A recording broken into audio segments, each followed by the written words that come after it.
$3,000 a month. Is that enough to live on in retirement, or is it a slow motion warning sign? The honest answer is, it depends on exactly three things, and by the end of this video you'll know precisely which bucket you fall into. We're going to use real Social Security numbers, real government spending data, and real cost of living figures by state. No guessing, no generic advice. Stick around because the fourth thing we cover is the one most retirement videos never mention, and it might matter more than your income. Let's start with the number everyone assumes, but almost nobody checks. According to the Social Security Administration's monthly Statistical Snapshot, the average retired worker benefit in 2025 is around $2,002 a month. That's not $3,000. That's not even close. The Social Security Administration's fact sheet on the 2025 changes confirms the maximum benefit for someone retiring at full retirement age is $4,018 a month. But that number requires a very specific, very high earnings history for 35 years. Most people are nowhere near that ceiling. So here's the first honest takeaway. If you're living on Social Security alone, $3,000 a month is actually above the national average benefit, not below it. That changes the whole conversation. The question isn't, can I survive on $3,000 in some abstract sense? The question is, what does my real income look like, and where does the gap get filled? For a lot of people, that gap comes from a small pension, a part-time job, or savings drawn down slowly. And here's a preview of Block 4, coming up soon. There's one expense category that can eat that entire gap by itself, and it's not what most people expect. But before we get there, we need to talk about something Social Security numbers never mention. The same $3,000 buys a completely different life depending on your zip code. Here's a number that surprises people every time. According to the Council for Community and Economic Research's Cost of Living Index, overall living costs between the cheapest and most expensive states in the country can differ by more than 50%. That's not a rounding error. That's the difference between comfortable and constantly stressed on the exact same income. Imagine two retirees, both getting $3,000 a month. One lives in a lower-cost state in the Midwest or parts of the South. The other lives in a coastal state with a high cost index. The C2ER data consistently shows states like Mississippi, Oklahoma, and Arkansas scoring well below the national average composite index, while states like Hawaii, California, and New York score well above it. The retiree in the lower-cost state might be covering rent, groceries, and utilities with room to spare. The retiree in the high-cost state could be short by $500 or more every single month on the same income. So the takeaway here is simple but important. There is no universal answer to, is $3,000 enough? The honest answer always starts with, enough where? A number without a location attached to it isn't really a financial fact, it's just a guess. Now, location explains part of the gap. But there's something even more specific than your state, and it's about what you actually spend your money on. That's where things get interesting, because the data shows the differences aren't spread evenly across your budget. Some categories barely move. Others swing wildly. Let's break down exactly where the money goes for people 65 and older.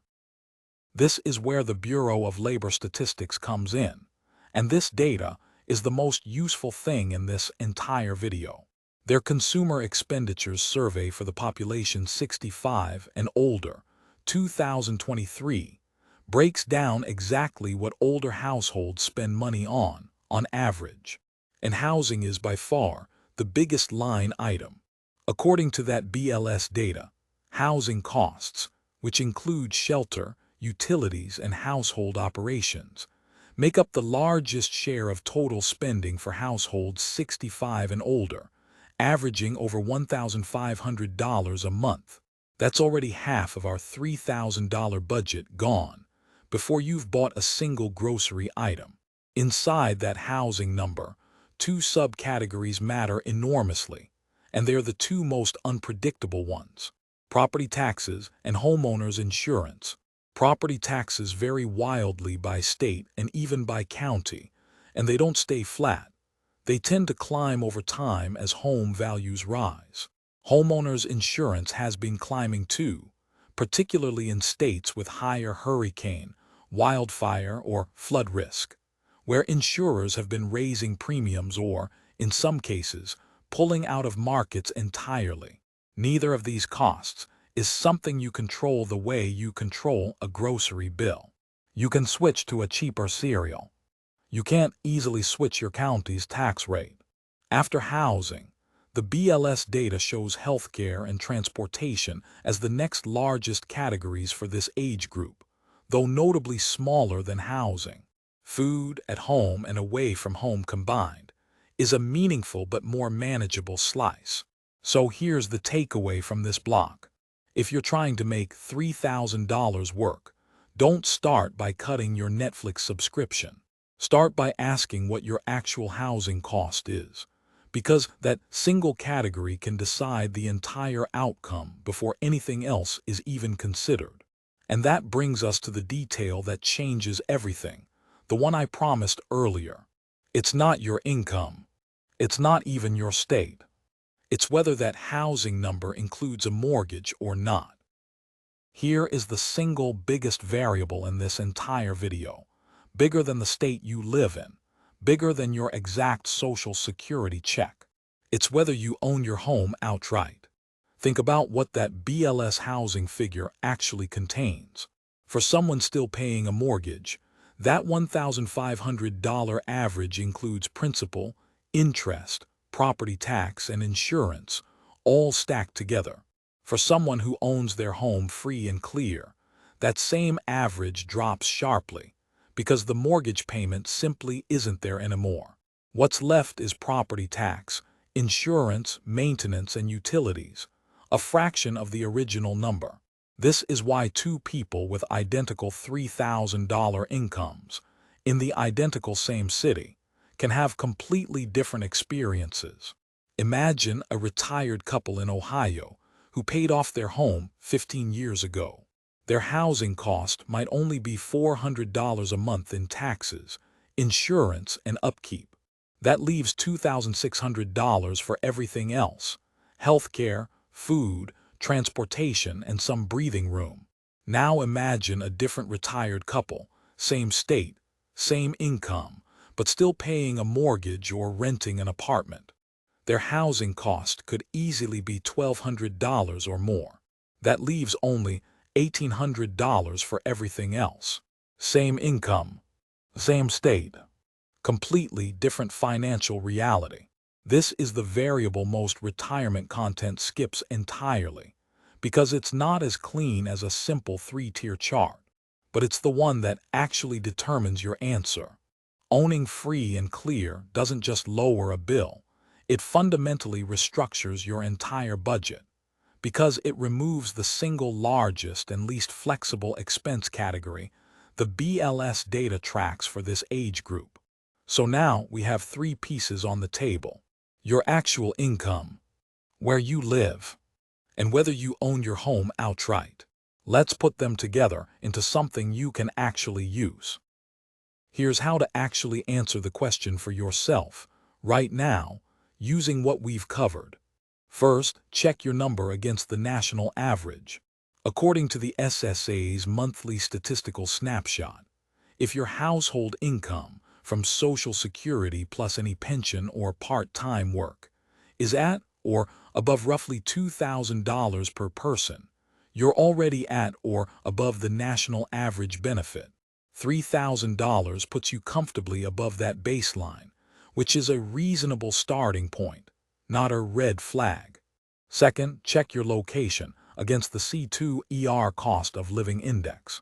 If you live in a state or metro area scoring at or below the national average composite index, Your $3,000 stretches further than it would in a high-cost coastal metro. This isn't a moral judgment about where you live. It's simply arithmetic. Third, and this is the deciding factor, check your housing status. If you own your home outright, with no mortgage, the BLS data suggests your housing costs are likely a small fraction of that overall $1,500 average for the 65-plus population. That alone can make $3,000 genuinely workable in a moderate or lower-cost state. If you're still carrying a mortgage or paying rent, especially in a higher-cost area, $3,000 gets tight fast, and the math starts working against you. So here's the actual framework. Home owned outright, plus moderate or lower cost state, generally points to yes, $3,000 can work with reasonable spending habits.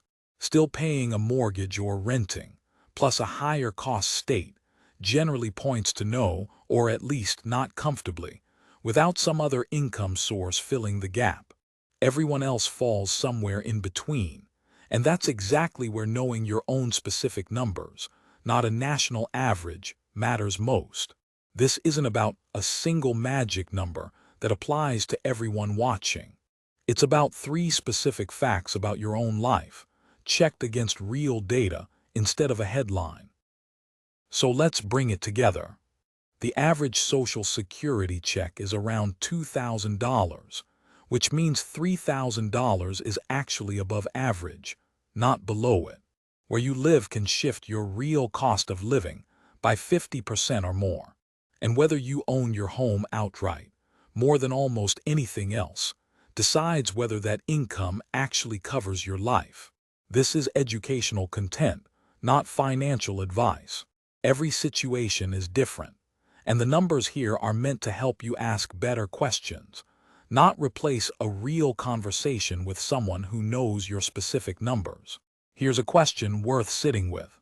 Have you actually calculated your own housing cost as a percentage of your income?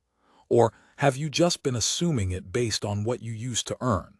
Let us know in the comments. Your answer might help someone else watching who's asking the exact same question.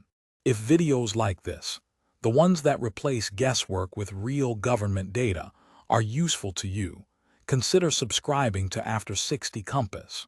We'll keep doing the homework so you don't have to.